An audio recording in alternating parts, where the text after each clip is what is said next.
Hello everybody, welcome to MJX Movies. Today I'll be yakking the 1995 film Virtuosity, directed by Leonard. In this film, it's the not too distant future.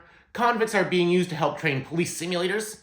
One of the convicts specifically being used is Parker Barnes, a former police officer whose family was murdered by a political terrorist. In seeking revenge though, he accidentally killed a pair of journalists, thus leading to his imprisonment.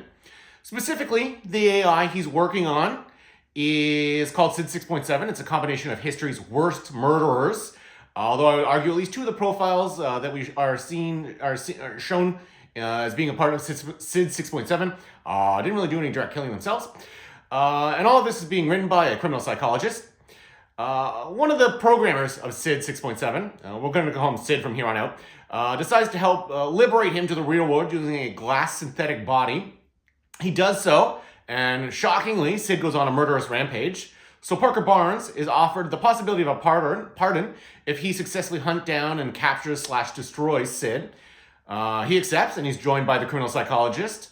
They go after Sid to no avail, and then Sid frames Parker Barnes for some more murders.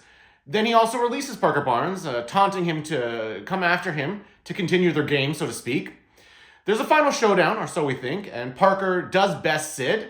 However, it's revealed that a part of Sid's nefarious plan was to abduct and place under explosives the daughter of the criminal psychologist. So Sid is tricked into believing he's still in the real world by being placed back into the simulator, where Parker once again bests him.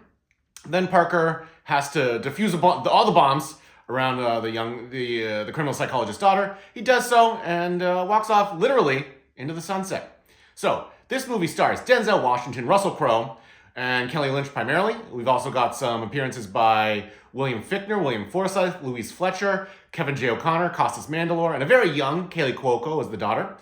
I'm going to start off by saying, as is often the case with many of these sci-fi movies, this would have been better as a half an hour TV show. This movie had a lot of filler and had some ideas that didn't really... they could have been executed a little bit more sharply, so to speak.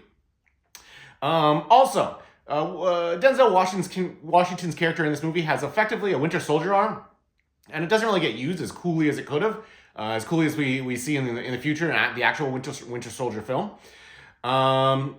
This movie also has some computer-generated effects, which I say largely hold up. I think they're pretty well blended. They don't stand out too poorly, given that the era they were made in. There's a lot of guitar stings in this as well. This is also, I would say, a pretty good LA movie. We get some really great LA scenery. It's obviously shot on location. There's not a lot of green screen in this. There's a little bit of green screen, and again, for the era, not comically bad. Denzel Washington, I don't think is giving a strong performance in this, given that normally he does, even in stuff that's not great. Russell Crowe, though, is swinging for the fences. Russell Crowe's really going for it in this one. There were a couple moments in this where Russell Crowe was trying to give creepy grin waves or creepy grins, and they really came across more as goofy grins, more like a dad trying to embarrass his kids at an amusement park. So yeah, for me, I would say overall, this is probably between yay, nay, and in between a nay. I think there's a lot better stuff you could watch, including The Matrix, as is often the case.